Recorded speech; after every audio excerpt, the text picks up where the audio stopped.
Hello learners, welcome to Learn to Empower. In this video, we are looking at the third unit of our ethics series, which includes the chapter of Aptitude and Foundational Values for Civil Services.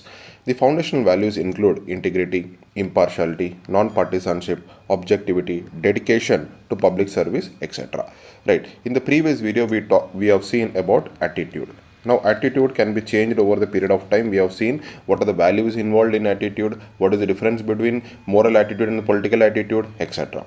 In this particular video, we will be looking into the what is aptitude and what is the foundation values for the civil service and why it is important and what are the examples and is there any administrators who have upholded these values, etc. in their life.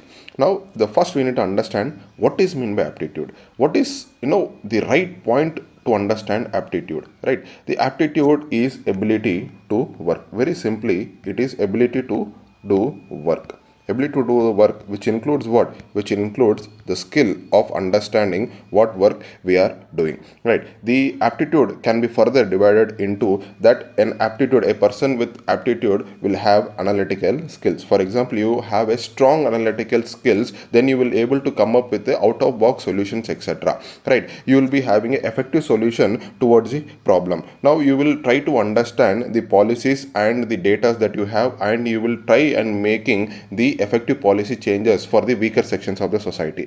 Now, the second important value of aptitude is the critical thinking, right? What is meant by critical thinking? Critical thinking is nothing but to understand the information in very analytical way and questioning the assumption. What is the questioning the assumption means?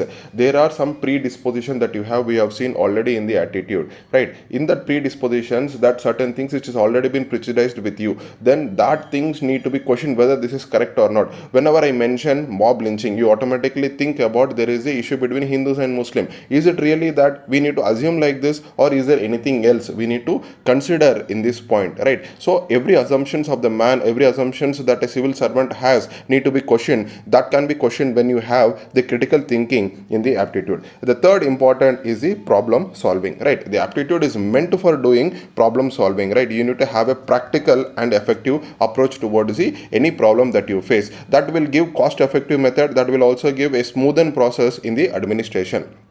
The fourth important is the communication skills. For example, whatever you think, you need to be able to communicate freely and openly to your co-workers, right? Freely and openly to your other members of the administration. Then they were able to understand your view and they will engage with the diverse stakeholders, and at the same time they will try to solve the problem. The proper communication channel should be established, and the way you communicate also is very important. And overall, this shows the leadership abilities, right? This will drive a positive change within the bureaucracy. When a civil servant have this attitude of aptitude of analytical skills, critical thinking, and problem solving, and overall, this will lead to leadership abilities in the administration.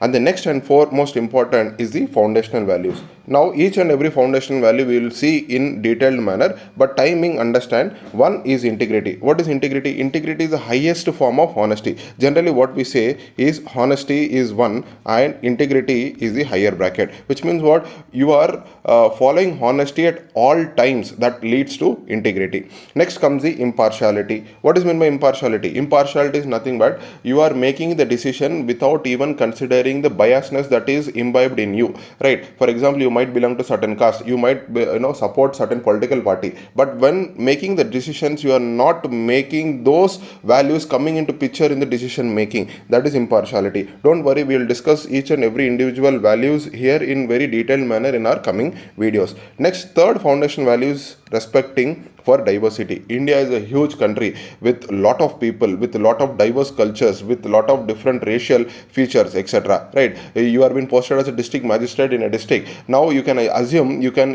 think that how much the volume of people you are going to meet, right? Different people, different cultures. When you don't have that tolerance level, this is simply called tolerance, right? When you don't have that tolerance, then obviously the administration will not project as an inclusive administration. We need to project the administration as an inclusive administration, right? The next is for next important foundation is the commitment to public service, because there is certain zeal apart from the salary that you get in your bank account. There is certain zeal that drives you every day to the administration, working in the challenging task, right, and making a positive impact to the society, right? These things actually impacts the administration. These are the foundational values. Next most important is the professionalism. How professional you are, how punctual you are, how strong ethical value you hold towards the profession is very important when conducting service delivery for the civil services. Now overall aptitude and foundational value are the foundation for the civil service, and which will helps in holding responsibility towards the society, right? Some of the examples I have given here, I have given a lot of examples, but I want to discuss only few of the examples or the personalities who have upheld this foundational values in their lifetime. The first person I want to discuss is U Sahayam. U Sahayam was a very great personality. He was an IAS officer in Tamil Nadu cadre. It is famously said outside of his office there used to be a board which says that reject bribe, hold your head high, which means what? He is rejecting the bribe openly. He doesn't want to take any money from anybody. He wants to say this message very clearly. When a top administrative IAS officer having this kind of attitude, you can imagine how the organization is going to function. The organization also going to function in line with the ideas of this value, right? And in his career service, around 28 years of his service, he was transferred for around 26 times, right? You can imagine no politician wants U Sahayam as one of the personality in their district, right? You can imagine how dedicated, how much dedication he is required. He might have faced a lot of threat from the politicians, he might have faced a lot of threats from the contractors, etc., but still he hold that professional value in him, right? The next personality I want to discuss is Aruna Roy. Aruna Roy is also an Indian administrative service officer, IAS officer, that we have already seen about Aruna Roy, how she able to establish Mazdoor Kisan Sangathan, through which she was able to force the administration of the Rajasthan district that give the information about the Manrega scheme, through which she led the active voice for establishing a organization through which she made the government realize to implement the RTI Act, Right to Information Act, which ultimately Parliament passed in the year 2005. The next important personality is Amitabh Kant. We have seen he was made as a CEO of Niti Aayog, and he has a strong analytical skills, because of which we can understand when the planning commission was replaced by the Niti Aayog, the new body, how it was able to function very very keenly and able to give policy documents, and it has actually promoted something called cooperative federalism in India. And this is a body which was designed for not top-down approach. The planning commission was top-down approach, but the Niti Aayog was the bottom-up approach, right? So this was the some of the examples I have given. By this we are coming to conclusion of this particular session.